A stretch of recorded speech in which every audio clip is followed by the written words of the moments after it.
I don't see us doing a very good job of having a social distance carnival because it would literally make no sense. Like, it would make no sense. The whole point of it is to be super close. Like, that's the whole point.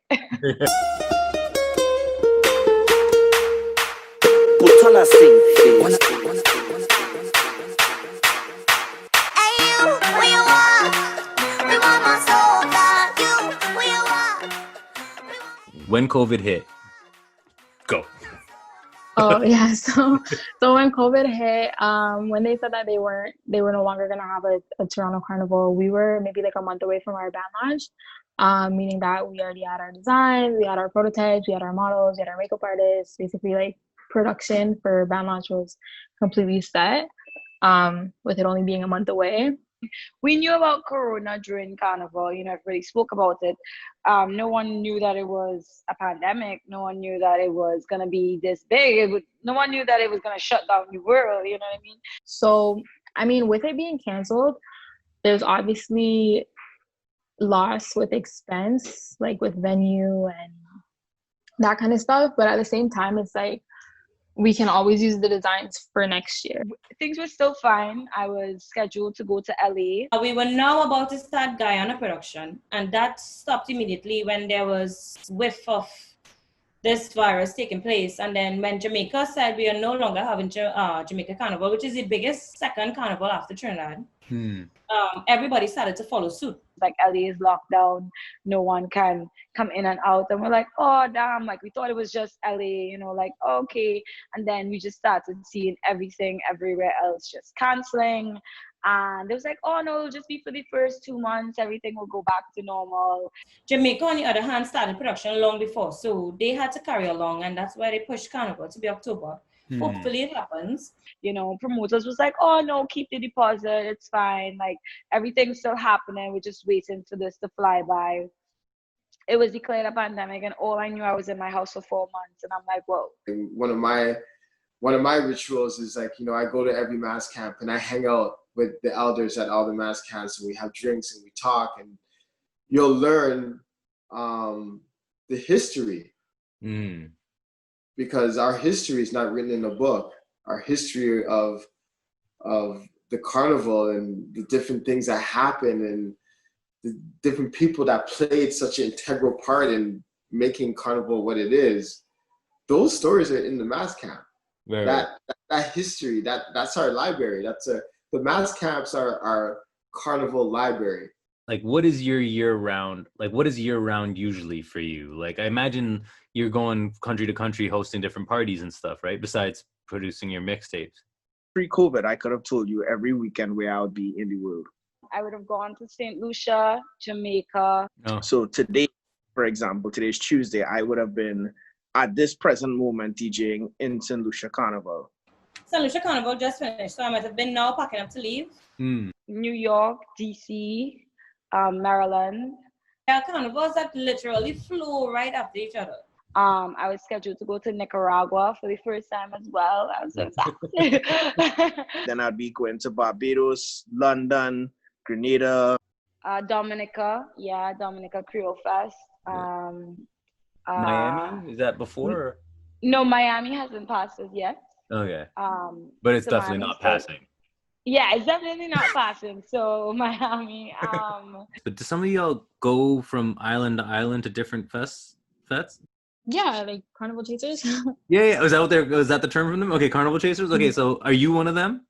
Yeah. Okay. Explain that lifestyle and explain how that lifestyle has been disrupted. Oh my gosh, I've never been in Toronto for so long. In a while. Like, I think I literally came back from Trinidad Carnival on, I think, like March 10th. And then COVID was like March 20 something. For like a lot of people, it's hard because, like, if you're like a quote unquote carnival chaser, you book all your stuff way in advance. So a lot of the airlines right now are not refunding people. A lot of hotels, I mean, no, I can't even say hotels. Hotels are being pretty accommodating. Costume, like bands overseas, a lot of them are being very, very, very, very stubborn. Like, I wasn't supposed to go to Jamaica, but I have a lot of friends who are going to Jamaica, and like they're like no refund policy at all. They said they're postponing for October, and they're like, well, like if you don't want to come in October, you're just gonna lose your money. No, I mean, this is more a concern for, say, smaller DJs on the circuit and maybe smaller costume designers and stuff. Like, is kind of the hit of not being able to work through, like, I would say, I mean, from Trinidad Carnival to now, that's kind of a prime season for all the different carnivals you go to and stuff, right? So financially, are there people that are going to come out of this and not have survived? Not just the small, but the bigger artists as well too, because remember, they also have obligations. They also have families. They also are now not traveling when they would have budgeted to have tour gigs and income coming in, and now there's a year of none of that. Yeah. Everybody, all the soca artists, all the artists from the Caribbean touring is their money, other than dub plates, which is what we have been getting by on. I don't know where the DJs are playing these dub plates, but they're paying for it. So hey, you know what I mean? We have nothing to design for right now. I mean, we are working on currently doing costumes for Trinidad Carnival in hopes that it happens, but that is still a hope, because just recently, up to yesterday, we found out that we have 2 local spread cases. Right now, this season would be called band launch season. The entirety of summer, July to August, it's when all the different bands have their band launches. And right now, they're not doing it because they can't have it, and they don't know if their costumes are going to be sold, and they don't know anything. It takes months of preparation. So if we don't have an answer by the end of August, latest, there is the possibility of no carnival. And then if there's no Trinidad Carnival, what does that mean for the rest of 2021? Because if there's no carnival and there's no content to tour, that means they may be off the grid for 2 years instead of 1. It's rough.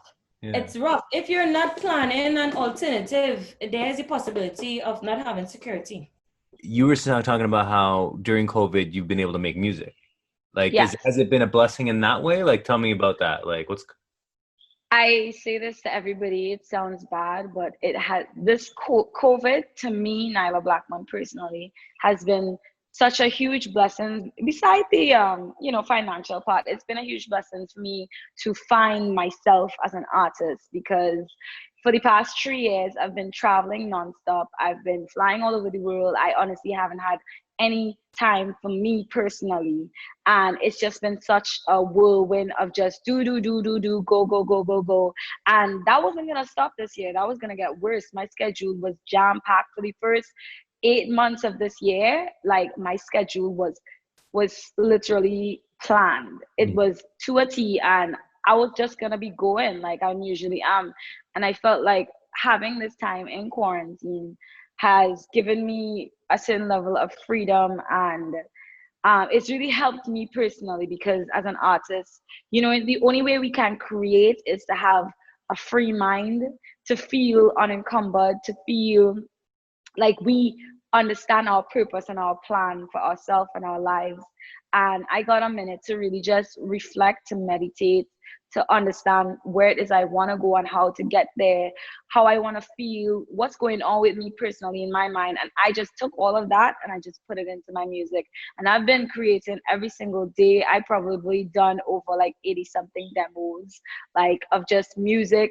Maybe all may not ever come out, who knows, but it's just that I've been creating and I've been finding myself more as an artist. So now I understand what I really want. You know what I mean? That's, every artist needs that. You see Justin Bieber's and the Rihanna's and whoever, and they take that time to go into hibernation, and then they come back out bigger than ever. And soca artists and Caribbean artists, they can't really afford to do that. You know what I mean? They need to just get it while they have it. And this has kind of given me that moment to just,